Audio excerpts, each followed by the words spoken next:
Without further ado, we're pleased to provide you all with a sneak peek to Catalan language and literature.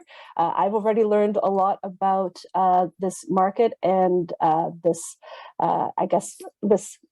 culture, this particular literature that related to a very specific language. In the little time that I have had the privilege to be working on this webinar with our presenters and the Institute Ramon Llull, who have been a great help in getting the webinar organized and helping us set this up. Today's session will give us an overview of this book market, which also will be the spotlight at this year's London Book Fair. So we encourage any of you who are going to be in London for this year's edition of the fair to please go check out some of the wonderful events they have planned sort of to celebrate and highlight Catalan language and literature. So today's session will provide an overview of the Catalan book market, covering the state of publishing, key players, distribution, and retail, as well as reading and book buying habits. The presenters will also provide some valuable insights into the fiction, nonfiction, children's, and YA sectors, as well as information on translations and rights opportunities. I'm delighted to present or introduce today's speakers, Gonçal Pampló and Marina Espasa. Gonçal is the editor-in-chief of Ediciones Bromera, as well as lecturer in Catalan language and literature at the University of Valencia. He has a degree in Catalan studies and a degree in English studies. In 2016, he became a PhD, yay, with a doctoral dissertation on literary theory. He is a current member of the board of the Catalan Publishers Association and the vice president of the Valencian Publishers Association. Marina Espasa is the author of 2 novels, writes literary criticism, and is a literary translator. In her role as cultural journalist from 2002 to 2011, she collaborated on different television programs about books. Between 2016 and 2019, she was the head of Barcelona City Council's UNESCO Barcelona City Literature Office. And since 2021, she's responsible for programming literary events at the bookstore Finestres, which she co-founded. So welcome, Marina and Gonçal, and thank you for joining us today. I'll turn off the mic and turn over things to you to get started. Thank you. Okay, thank you very much. I'm very pleased to be here today, this evening in Valencia, this morning in Canada. Merci beaucoup. I'm going to provide now an overview about Catalan book industry today. I hope I will be clear. I hope I will somehow be amusing, and I hope at least not to be boring. First of all, as Gabriel pointed out, we are yes, it didn't work at the first click. We are a particular culture in Southern Europe. There you've got the area where Catalan is spoken. Catalan is a Latin language spoken in 4 countries: Spain, Andorra. Andorra is a tiny state in the middle of the Pyrenees Mountains, and it's the official language there, the only official language there, France and Italy, by more than 10 million people. It is, as I have said, the official language of Andorra, and it is the official language, along with the Spanish, of Catalonia, Valencia, and the Balearic Islands. With around 7 million inhabitants, Catalonia is the most important of these areas from a demographic, cultural, and economic perspective. I think that these figures make us think that Catalan culture is comparable to many other European countries, not only in terms of how vital it is, but in terms of the number of speakings and the strength of the culture and the culture industry that there is on its basis. I will give you data mainly of 2019. I've decided not to use data from 2020 because of the pandemic. I think it's not really polite. It's not a good data, or at least it is not enough good. Today, I've received the studies about the book industry regarding 2021, but I'm not sure they are a really good. Well, they are talking about something different, about the pandemic state. So I'm trying to give you a picture of what Catalan culture and Catalan book industry was before the pandemic. We must think what it is going to be after the pandemic. I hope it will be not only the same but better. Well, first of all, Spain is the fourth largest book industry in Europe after Germany and France and Italy, but Italy and Spain more or less have the same size in terms of book industry. In Spain, always taking into account 2019, there were published more than 60,700 books, of which more than 75% were Spanish, were written or published in Spanish, and around 13.4 were published in Catalan. It means that it is a great amount of Catalan books published every year, around 8,000 books, 8,000 new books, I mean. Of course, in Spain, there are spoken other languages, such as Galician, Basque, Asturian, and we publish in other languages, as English or even French. So around 10% of these numbers are related to all these other languages. As I've said before, Catalonia is the most important area of the Catalan culture because it is probably the most, well, you know, it has a very strong personality. It is not strange that around 90% of books in Catalan are published in Catalonia. Around 5% of them are published in Valencia, and the publishing house I work for represents a significant part of that percentage. The Catalan book industry, both publishing in Catalan and Spanish, represents a turnover of half of the total turnover of the Spanish book industry. Around 50% of publishing houses based in Catalonia had the half of the total turnover. In Catalonia, it means, you see, you've got a total turnover in Catalan, which is 242 million euros. Well, these are numbers to provide an idea of the size of what we're talking about. In Catalonia alone, I mean, not taking into account Valencia, Mallorca, and so on, there are around 650 publishing houses.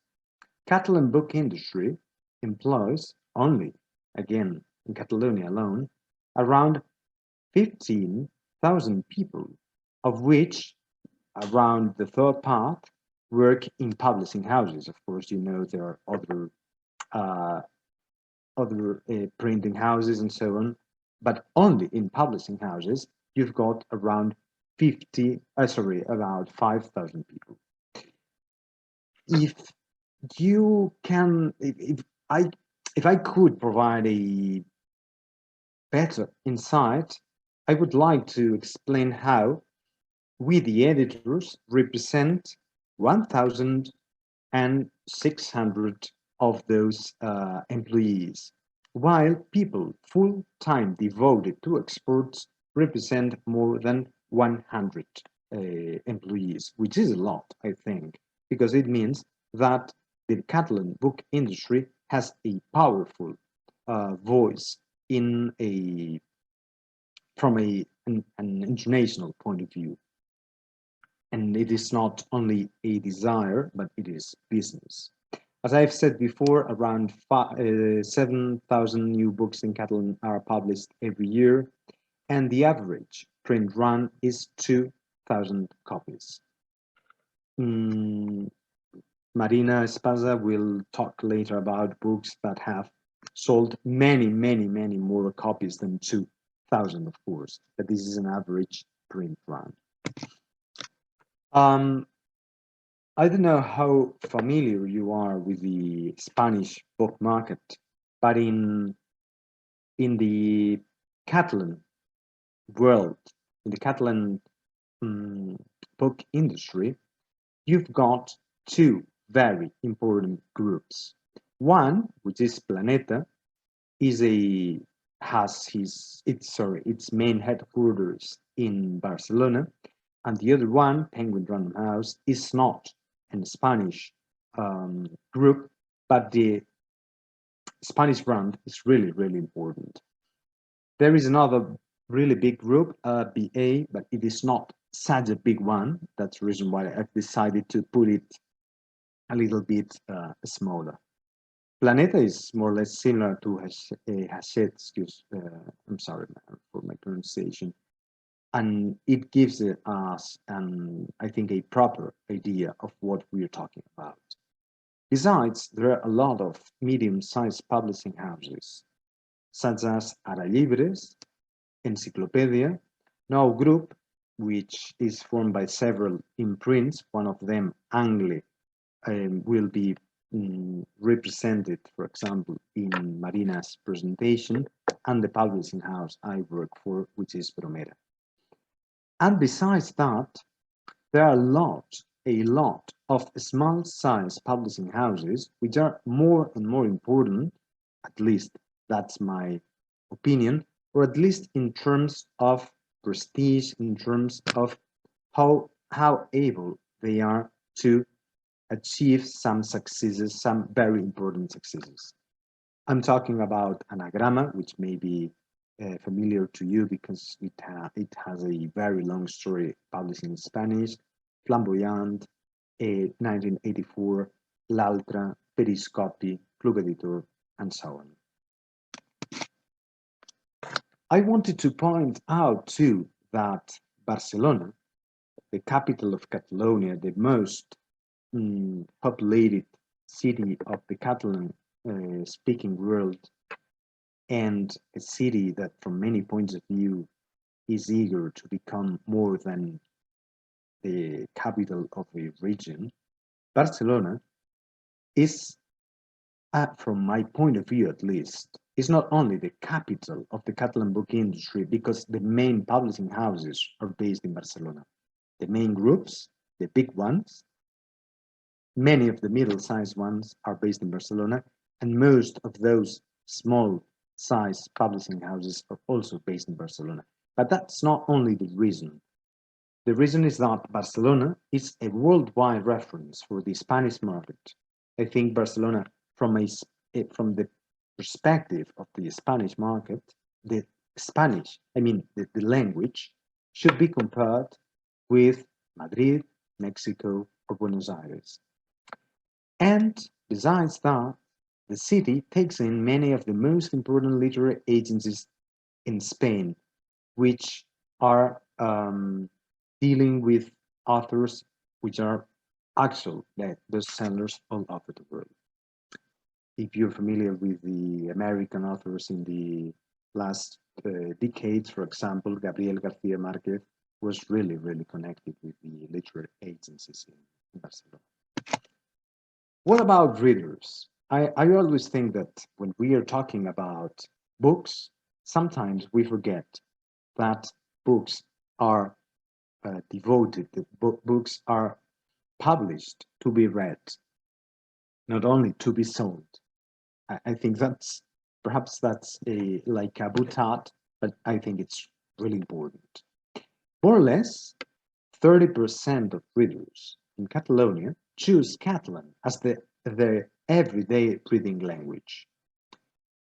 Reading, besides, is the first cultural choice, around 60%. I mean, when people are asked what do they do when they have a leisure time, when they are free, they say, around 60%, that first of all, they want to read, or at least that's what they say.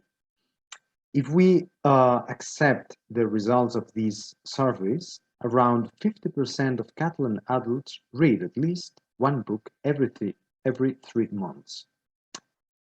It means that Catalonia is in the middle part of the chart if we take into account the cultural habits and choices of European countries. If perhaps you say this is not really important from a perspective of industry, but those all the figures I've presented before must be compared to this situation, to what readers do. If we do not consider educational books, the sales of books written in Catalan represent around 27% of all in Catalonia. I mean, it means that of 10 books, around 3 of them are published in Catalan, 10 books sold. I'm really sad to say that in other territories such as Valencia, where I live, this percentage is really, really lower and falls to 3%. Here you've got a chart with the, let's put it this way, a summary of which kind of books are sold. And that gives you, I think, a good perspective, a good insight about which kind of books are published. I've decided to bold the educational books point. I wanted to point it out because educational books are really important in our market. I'm sorry to say that I don't know how important they are in Canada, for example. I mean textbooks and all other books specifically published for schools, high schools, and universities. Educational books represent in Spain a total turnover of represent the 32% of the total turnover.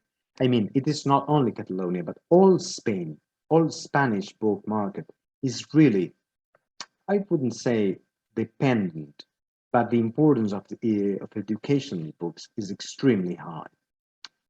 After that, you've got fiction, above all, fiction, poetry, and theater. But we know that when we put together fiction, poetry, and theater, we're talking about fiction above all.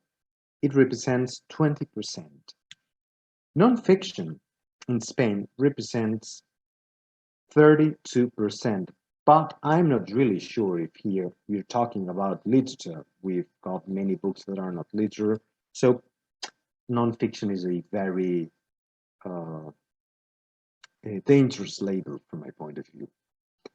Children and young adults represent 12%, and sorry because I'm saying myself and not, and comics represent 3%. I wanted to point out how important the comic books are becoming in Spain and in Catalonia. Perhaps in the Q&A, it's something to talk about. The other chart, not the circle, but the chart, you've got the turnover of books in Catalan, in which you see that educational books are really important, almost not the half, but really. You've got then fiction, children and young adults literature, which is really powerful, non-fiction, and for at least my surprise, dictionaries and encyclopedias still are important. And I think they are, every year after year, they will become more and more irrelevant. Well, I said here good news because the spending per capita on books in Spain is 22 euros. In Germany or France, it exceeds 50 euros, which is quite a lot. But in Italy, it's around the same, while in Portugal, it's a little bit lower. I think, as I said before, that it gives us an idea of where the Catalan book market is placed. Every household, average, invests 34% of cultural expenses in books. So books, again, are a sort of cultural habit, a privilege, cultural habit. In Catalonia, these figures are closer to northern countries, to northern European countries like Norway, Sweden, Finland, Denmark, and so on, because books represent 66% of all cultural expenses. Besides, the Catalan book industry only receives around 9% of all subsidies granted by the Catalan government for cultural issues, which means that the Catalan book industry relies on itself. It is not dependent whatsoever on public grants, on public programs. I don't know if I'm making my point. I hope so.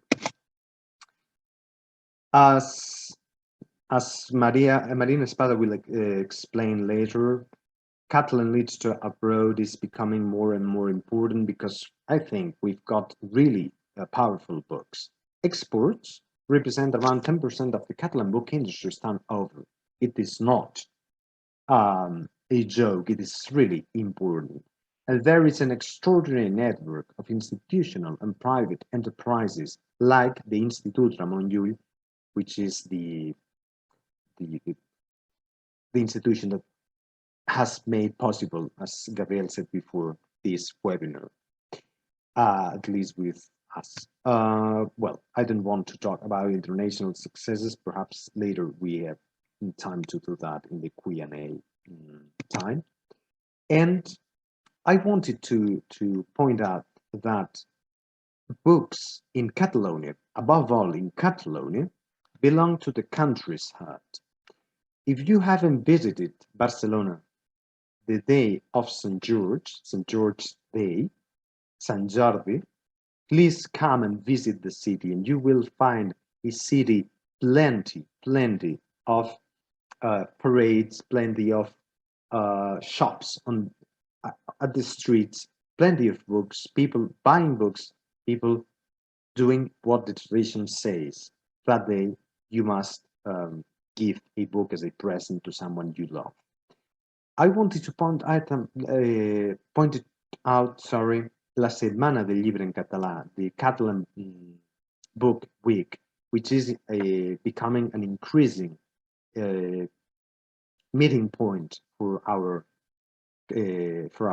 book industry. There are a lot of associations which prove how alive we are. As Gabriel said, I'm a member of the board of Editors.cat, the Catalan Publishers Association, but there are other ones. You've got all the information in this slide. There are many awards of which perhaps Marina will talk about later, and I think there is very important the institutional support, not only in terms of money, of grants, of public support, but also in terms of commitment. There is a strong institutional network to support Catalan culture because we know that's important for our future as a country. I wanted to point out the Institut Ramon Llull, but also Institució de les Lletres Catalanes or Institut Català de les Indústries Culturals. The last one, for example, has a very industrial perspective, which I think is very important. Well, thank you very much. I stop here. Now, I don't know if we should take a short break. Gabriel? No, I think you're fine. Marina can go ahead. Okay, thank you very much. Once she has her slides. Thank you, Gonçalo.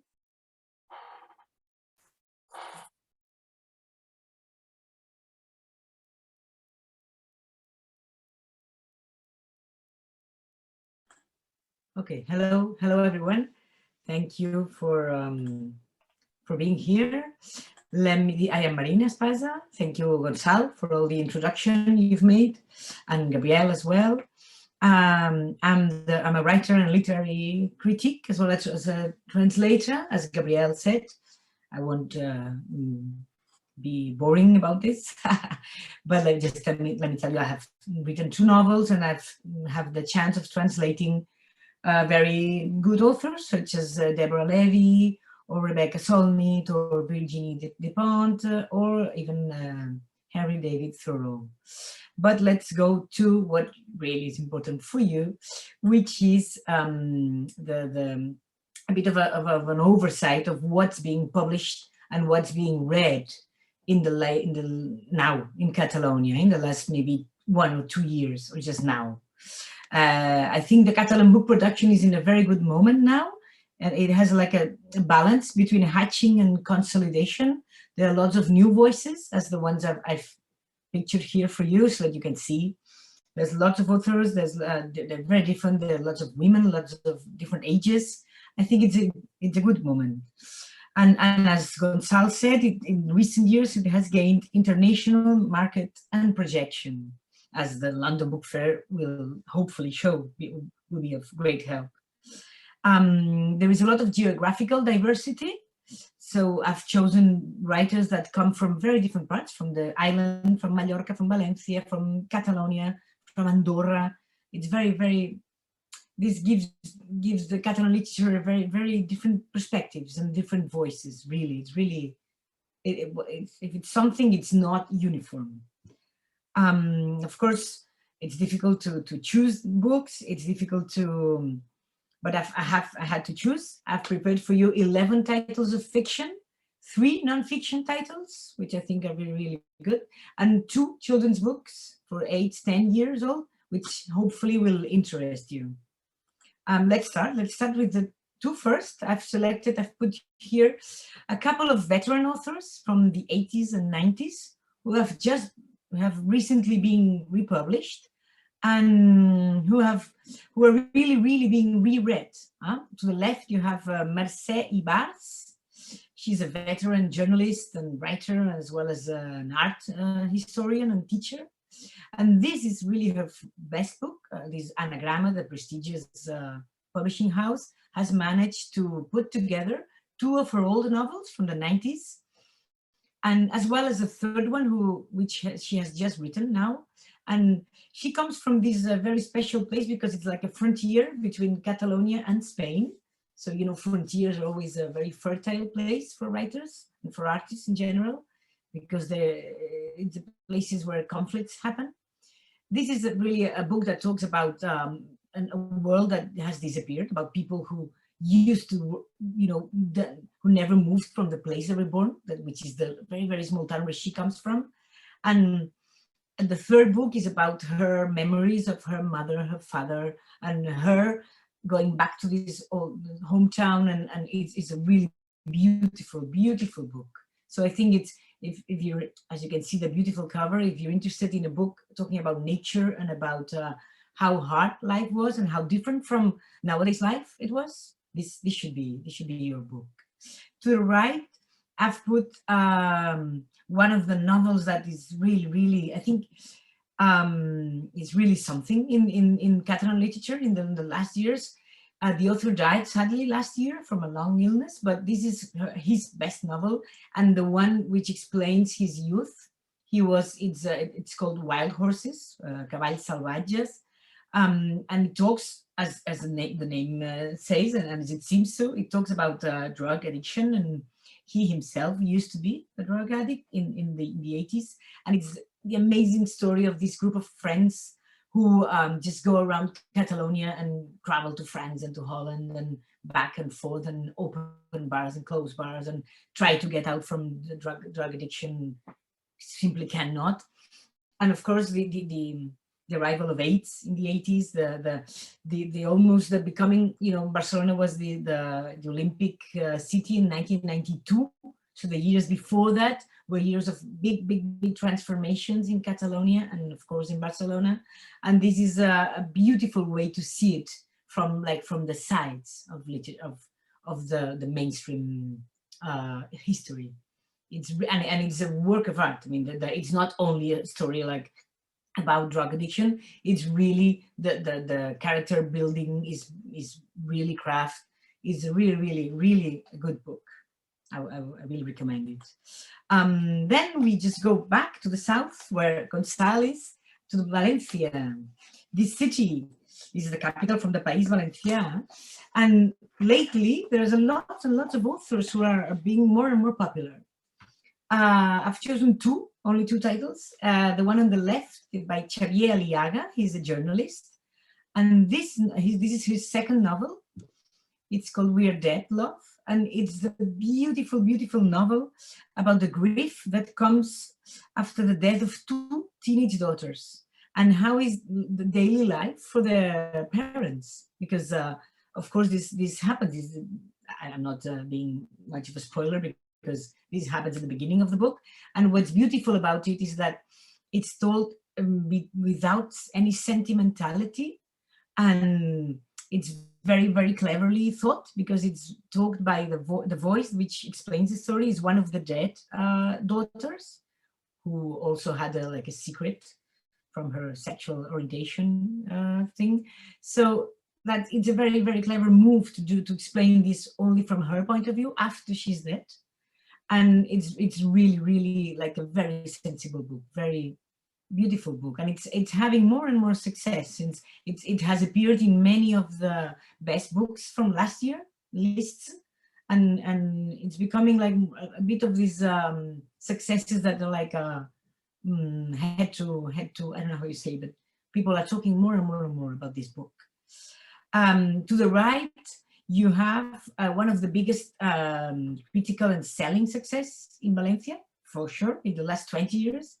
Now it has just been translated and published into Spanish, and I'm sure it will have a very, very good good life in this year, I'm sure. The novel is called Norway, even if it has this strange title. It happens absolutely in Valencia, and it's like the big story, big novel about Valencia. Like every city wants to have this kind of novel, and he and Rafael Huerta has managed to write it. And it's this story about how the city was in the 80s, before gentrification arrived. So of course, it has talked a lot to all the Valencian people. That's why it has had this big success, but I'm sure it can work on an international level, because many cities in the world have had the same story as Valencia. Lots of people, especially in Europe, we live in, even if we live in cities that you might think they're very historical, like Prague or Paris or London, or even if they have a big story, they have been gentrified and they all look a bit the same. So it's this kind of stories that take you back to when the cities had a real character, and they had they were really different one from each other. They have this special atmosphere. And of course, it's not only a book about the city, but it's a book about people. And the protagonist is this young man who still wants to be like a big writer and a big poet, a bit like in the Bolaños side would be. So that's a bit to give you the idea of what it is. Then we'll we dive into the Mediterranean, and we go to the Balearic Islands, the biggest one, Mallorca. It's this island that is absolutely been ravaged by tourism, by especially international tourism, German, English, blah, blah, blah. But there's still some writers there, such as Melcior Comas. He would be his previous novel, which was also based on like a big family story, like this one, sold more than 15,000 copies and won some of important awards. So we're talking about this author that even he's quite young, or would be on the young side of a novelist. He would be a bit like he's an aspiring, Jonathan Franzen maybe, or even Philip Roth, aspiring, of course. But he writes these big novels, about 500 pages, he's chosen for this one, totals all the mechanisms. He's chosen these two families, one from Catalonia, one from Mallorca, who have become entangled because of a love story. One, of course, in one family, there's this big secret. And and he manages to write this beautifully. He's very skilled as a writer. He, of course, it's not just a regular novel. It has many different materials. It's a very really would be like in the mainstream but literary side. Okay, so that you can maybe get an idea of what we're talking about. If you want to have this a big novel, the long novel about two families, and this is your novel. Then, I will go the two next writers. For me, they're maybe the most interesting writers in their generation, born in the 80s. The first one is Victor Garcia Tur. The novel that I'm talking to you about is Like Wacaballs, The Water You Want. That would be a translation. And it won the most important literary prize last year in Catalan. So it has sold a lot of copies. And the thing that is really funny about doing this webinar for Canada publishers is that it's set in Quebec, really, in Canada, the whole book. And the thing is that it's not that he doesn't know anything about Quebec, but his wife is from Quebec, and he has spent sometimes here in Quebec, so I think he knows what he talks about.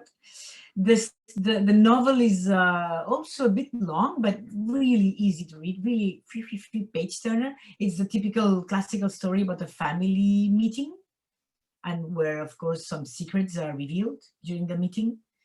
The meeting takes place just by a lake, and the different members of the family come and go, and of course have difficult relationships. Victor Garcia Tur is very skilled at building, for example, female characters. He has written some shorter novels before, and also he's a very good short story writer.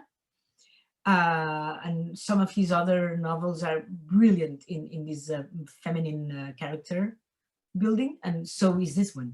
In here, he usually is more of an experimental writer, but here, I think probably to win this prize, he decided to write a more classical story, and he managed perfectly to do it.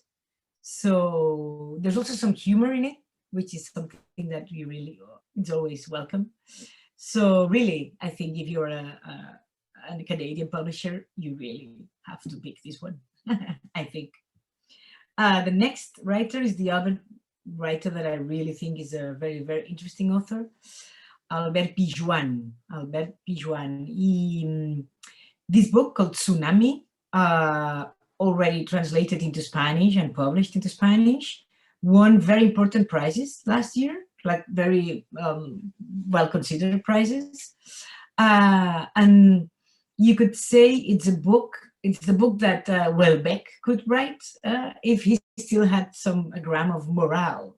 Because it's a book about how stupidity runs in the rich families a bit. So it's the story of this Catalan family, very rich family, which has this international hotel chain. The first part is set in Sri Lanka during and of course it ends with the tsunami that happened there in 2005 or 6. The second part makes us know, it takes 10 years later in Mexico, in another of the hotels, and we see the characters 10 years older. There are 3 cousins that are really rich, really stupid, and they really think that they own everything. They own people, they own things, they own hotels. So, but the story goes further and makes them, it's not, so they don't end well, I can tell you that. And there's a third part that goes again in Sri Lanka, and there you have to imagine something as a Korean movie from Korea, I mean, and like a really bad vengeance takes place. Really, there's some blood in it. Well, it's amazingly written. It's very skillfully written. The style is amazing. It's got these sentences that never end. It's like it's really a tour de force, and but it's also very funny. It has a lot of humor. That's also something that I think it's a good thing. Then I've chosen for you three female voices that have really just appeared in the Catalan literature, and in a very strong way. They're very special, and I think they have a very, very good path ahead of them. The first one is Carlotta Good. This is her first novel, but she was known because she published a short story collection, which won a prize. But this has been her first novel, and it has sold quite a lot of copies, I think. It's already sold and translated to Spanish and to English, but I think only in the UK. So I think you still have a chance. I call it like a post-pandemic novel because I don't know in Canada, but I think quite a lot everywhere.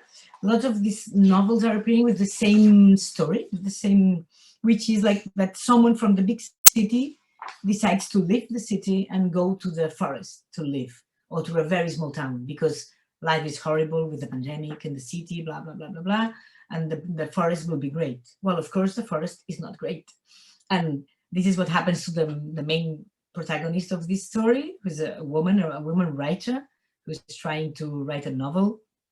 And she starts relating to the people in the town where she goes.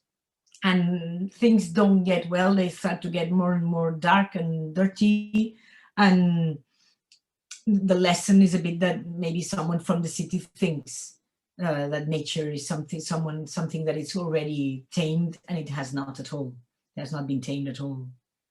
So we're also a bit in the I would say in the mainstream side, but it's really it has a lot of energy. It's written in a way that it really takes you. So it's really something for being a first novel. It's also not short. Then we go straight to Nuria Vendicho. I think she's the youngest writer I'm talking to you about. She has just burst into Catalan literature, and everyone is talking about this book. This is a much shorter book. Terras Mortes would be dead lands. It's set in the 19th century in the Catalan, I would say, countryside as well. It's very dark. If I had to say something that relates to it, would be like a Faulknerian kind of story, because it's a story of a family, and there's a very, very big secret that in the middle of in the heart of the story, and the story is told through the voices of every member of the family. So we are learning it from different points of view. It's the language is beautiful. It's really something. Everything is rotten and everything is going bad, of course, but it's beautiful to read as well. So it's also, she's been also in many of the best. She was like #1 of topping all the lists of best books from last year in Catalan. She has almost been awarded an important prize, but she was only the finalist. But I think she's going to write beautiful novels. And she's also been sold to English, but I think only UK. So you have to run for her. Then the other women writer that I really recommend is Irene Pujadas. This is a short story collection. It's not a novel, but short stories is a very, very strong tradition in Catalan literature. That's why I wanted to have at least one representative, because this book, as you can see here, Premi Documenta. This is a prestigious prize for very young writers, for under 35. But just today, the same book has been awarded a very important prize, or prestigious, given by the Barcelona City Council. So it's called The Flaws, which would be, and all the stories talk about this very small imperfection that all the characters have. There's lots of black humor. There's lots of uncomfortable situations. She's a writer that doesn't tell easy stories, or but no, it's everything. Some stories are funny, but everything you read leaves you in a state of startling. Like, what's this? What have I just read? I think she's really interesting. I know short stories difficult to sell and to buy, but I think the name is someone that you have to remember. Then we're moving to this very, very favorite book of mine. Very, very strange and difficult, but I think if there is any crazy publisher between you, that's his or her book. This is called Entre l'infern y la gloria, Between Hell and Glory. I know it's a long book as well, not cheap to translate, but as you can see, it has something very special, real exorcisms.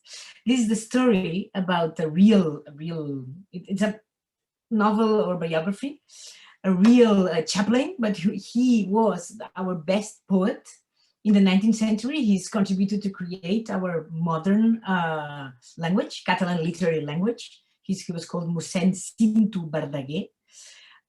He's author of some of the poems we all know by heart. Some of them have been made into songs, but his life was something like an action movie. I mean, if we were Americans, you would have seen like, I don't know how many movies about this guy, but of course we are not. So we have no movies about him. But this author, Álvar Valls, I think he has spent the last 20 years investigating his life and working on this novel. And he has managed to write this beautiful thing that you really read like an action movie.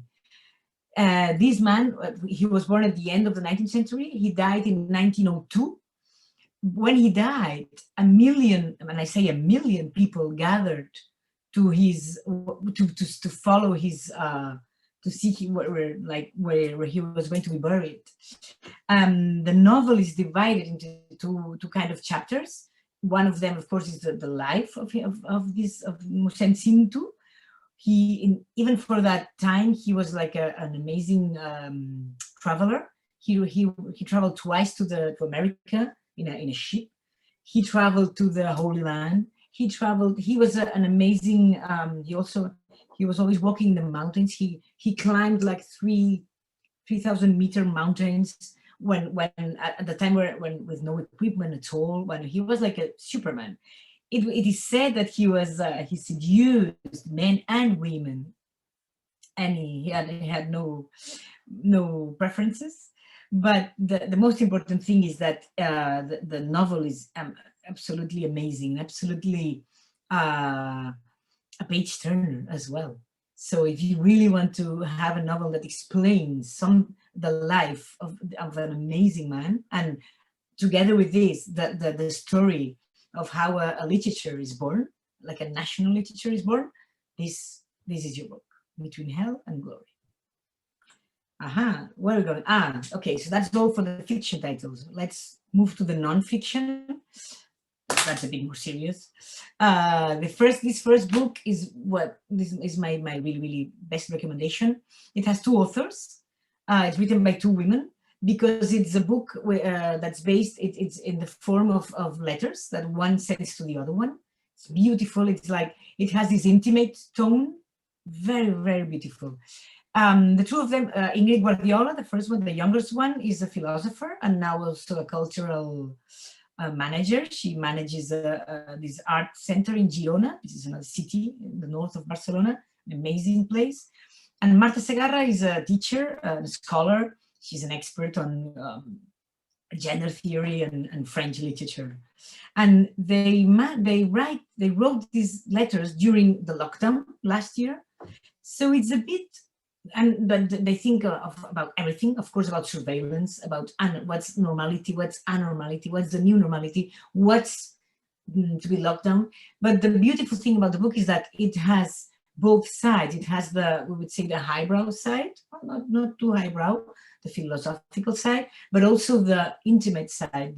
They also talk about how does Ingrid Guardiola take her little boy to walk for half an hour when she's allowed to, and then how do they manage to take care of their elders? How it's really, really something. This book is really something. It's called Threats, because what they write to each other is like they throw threats to each other that allow them to think in this really organic way.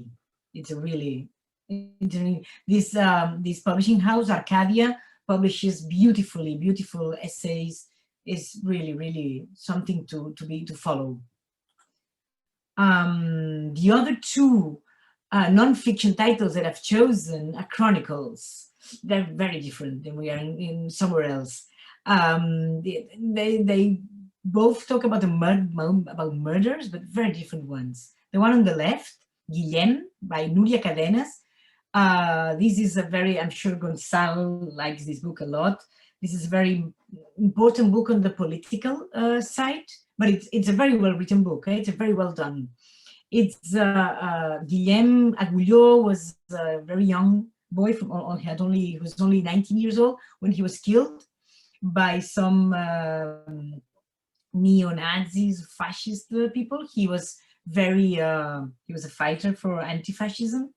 And in Valencia, in a small town of Valencia, there was this quarrel and he was stabbed.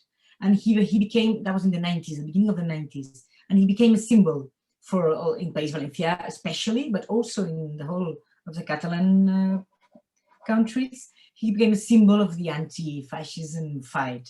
And Nuria Cadenas has managed to write this chronicle with all the press, because after the murder, there was the killers were arrested and there was a trial, but the trial was a complete disaster and they weren't charged. So everything is very unfair, and his parents are still alive. They're quite old now, and they have been fighting for his memory since then. And this book has really contributed to fix this historical and political memory. But it's really a book that it also is read like without breathing. It's really, you are really put into the moment where he's killed, and then you really can follow the trial, and it's really something. Then to the right, there's a very different kind of book. Here we are we're closer to the In Cold Blood, the classical Capote title, Dead People Who Killed You. This is set in Andorra, this tiny spot in the Pyrenees Mountains that we were talking about before. And it's an assassination that took place in the 1940s, which are the darkest years in Spain and Catalonia, because they are right after the Civil War. It's when the dictatorship of Franco starts. So I have to imagine, you have to think of a very, very remote town in the mountains where a brother kills the other brother, he kills his brother. And what happens after that? How are they discovered? How is he discovered? Iñaki Rubio is a journalist from Andorra. This is his first book. Before he had written some short stories, but he's really managed he's really nailed it. The story is read without also in a very high pace. Is really interesting, really nice. And then I think now I'm going to the two children's books, which are the last ones, but never the least ones. To the left, there's Tina Valles. She's one of the successes in international literature, for Catalan literature, I think, especially on her children's site, because she also writes adult books. But I've chosen this one because I think it's a very, very special one she's written. She also won this last year important prize. As you can see, there's lots of prizes in Catalan literature, but this is another problem. But it's called Mr. I'm Not There Post-its. And it's a beautiful story on friendship, on this little girl who has this new neighbor just in front of her apartment. And she discovers that this man doesn't use a mobile phone, but he always leaves post-its everywhere on his door and also on her door. And she's very, very intrigued. How is someone able to live without a mobile phone? Who's this guy? Who's this man? And why is he always not there? So it's a beautiful story. The illustrations are also beautiful. I'm sorry I haven't managed to show you more because they're really nice. But it's a sensible story. It's really something. And to the right, last one is also, I think it would be also one of my favorites one. This Head in the Clouds story. Here, look at the beautiful picture, the beautiful illustration. Here we turn to the LGBTQ side. He's the author, Bernat Corman, sadly died last year, still young. He was an illustrator, but he had also written some very, very small kids albums, but this was his first story for maybe, let's say, 9-10 years old. And it's this beautiful love story between two boys, and I mean two little boys from 10 years old, who just meet at school and fall in love. The story is told through the eyes of one of them, who is the most in love with the other one, who is not so aware of this happening. But it's a beautiful story on just the fitting in story and growing up. So it shouldn't be only for LGBT communities, but for everyone, of course. And it's beautifully also illustrated and very simply and sensitively written. So that would be my whole presentation, I think. I think we can move on to the Q&A. Thank you for listening. Wonderful. Thank you, Marina. Thank you, Gonçalo. That was great. I've learned a lot already. We've gone over time because of the delay at the beginning. So I just want to let people know, if you have to leave, go back to meetings or something else happening at work, but you had questions that you weren't able to ask now in the Q&A, please feel free to email them to me, Gabrielle G. Echeverri at LibreCanadaBooks.com, and I can forward them on to Marina and Gonçalo afterwards on your behalf. But for those of you who can stay and might have some questions, we, of course, look forward to hearing any questions you might have. I have a few questions that also about your presentations. I think a lot of the things that I got from both of them were just kind of the richness of the literature, not only in terms of the industry and sort of the diversity that you mentioned within the industry itself, being dispersed in among so many different regions, and having a good mix of very big publishers, medium-sized publishers, and small publishers. But some of that also really made me think a lot about Canadian publishing also, because a lot of that is kind of parallels the Canadian market. So I guess one of the things I was thinking about in terms of the relationship between Catalan and Spanish publishers, is there a lot of, Marina, you mentioned a couple of the big books that have already been published from Catalan into Spanish. Is that a very common relationship between publishers who work first in Catalan and then seek translations in Spanish first, or is that when they're looking for translations, does that factor it? Is that kind of cultural and geographical proximity to I guess Castellano, Spanish? Is that important? Very complicated question. No. Yeah. And it's changing through the years. Happily, it's becoming more and more normal that some years ago, the Spanish publishers seem not to be aware at all of what Catalan writers were writing. So they seem to be not looking at there, and Catalan writers only wrote in Catalan, and they were almost never translated into Spanish. And this has changed in the last years, maybe 5 years, no? And now more and more, some small publishing houses and even bigger Spanish are realizing that there are also good books in Catalan, and they are translating them into Spanish. So this is changing quite rapidly, no? I think that, Marina is absolutely right, but I think we should make a very important difference between children and adult books, because many children publishing houses publish at the same time both Spanish and Catalan books for children. Oh, interesting. And the same publishing house, with different imprints, they launch the same book at the same time. Yes. Oh, okay. Oh, interesting.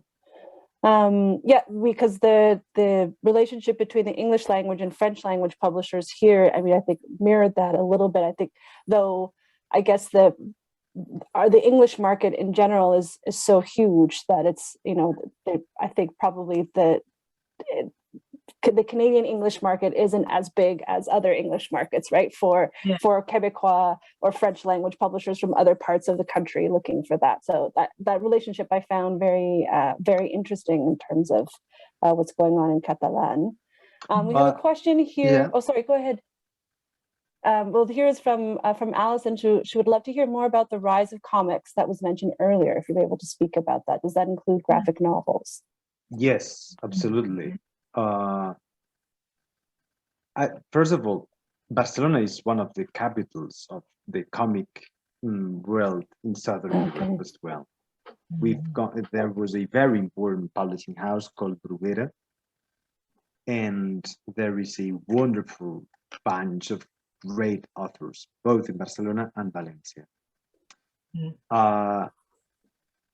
Perhaps the last 5-10 years, comic books are being more and more, I don't know how to say it. You see them everywhere. And of course, it includes graphic novels. Today, there are news about Art Spiegelman and his Mouse graphic novel. If we are thinking about this kind of graphic novel, the answer is yes. But by the time being, many books are only published in Spanish. But more and more, we find graphic novel published directly in Catalan, regional ones, and translations, both of Spanish authors and worldwide authors. I don't know if I made that point. Yeah, no, I think now in just last year, no, there have been all these. There's this official new. There's this money from the government to publishing houses who want to open comic imprints, and it's starting. It's easy to see that lots of some publishing houses are opening like new collections. Librería Finestres, indeed. Yeah. In my the bookstore with Finestres where I work. We also have launched this publishing house. Only for comics in Catalan. That's very important. And we have launched this prize, which quite a lot of money for local authors, Catalan authors. It will be, I think, this year will be the first one. So hopefully we'll have a lot of projects. So for a year, the winner will be able to be working on a graphic novel that next year will be published. Is that typical for a bookstore to do? No. Oh, no. I was going to say, I was like, wow, that's great. That's excellent. No. It's a very special. No, it's a very special bookstore because behind it there's it's more like how do you say philanthropy? A philanthropist who has opened it, and he wants to help the Catalan culture, blah blah blah, and that's why it's so powerful. Otherwise, it's impossible. So we have another question here. It's in French, and so hopefully I'll read it in French, or I'll read it in French and then try to translate it. I think both Marina and me can understand it. Fabulous. I've read it already. You've read it? Okay. You've seen the question already. So would you? Hopefully everyone else has seen the question, but it's about children's books for 3 to 8 years of age. From my point of view, that's the most important part of. I'd like to provide better data about this question, but I wasn't able to find out how many picture books were. When I said 10% of the Catalan book industry is exports. Of that 10%, picture books may represent a big part of that. I don't know if a 1%, 2%, I haven't got enough information because that's really difficult to know. But as far as I'm concerned, in Bromera, in our publishing house, exports represent around 10%, and that 10% picture books is 90%. So I think there is a very important tradition of picture books, originally written in Catalan, with a strong network of bookshops, very committed with the genre. And perhaps there is one of the most attractive parts for publishers abroad to look to have got an insight, because I think perhaps if that's the Barcelona football club of Catalan literature abroad, if you think about children's literature. Okay. Picture books. Well, that's excellent. There was other questions sort of that from the comments, and I'll skim them over quickly here. I don't see any new questions in the Q&A function, but there was some sort of specific interest before from some of the people who had registered for the webinar in, you know, what we're learning about what were some of the best options for Quebecois publishers looking to enter the Catalan market or to sell books to publishers in this market, as well as for children's publishers. What were some of the best options for them? I know that's quite different, but maybe if you could have some insights into how best Canadian publishers can approach Catalan publishers. Well. I'm speaking first. I think that above all, there are many.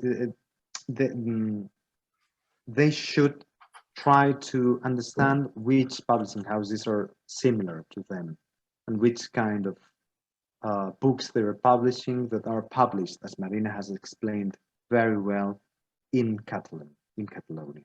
So if they link the interests, the spirit of the publishing houses in the print, I think the match will be easier.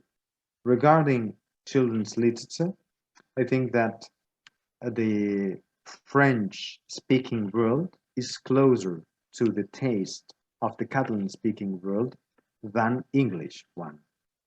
I mean, from a graphic point of view, artistic, aesthetic, and so on. Therefore, I think that they could find many options in children's book, because if they browse our catalogs, they will realize that we have bought many times rights from French, Belgian, and sometimes Quebecois publishing houses. And I would say that we're really interested in the Catalan book market about not really educational books, but these books, non-fiction for children. It's a growing area, which is really, I think it's really attractive for publishing houses today.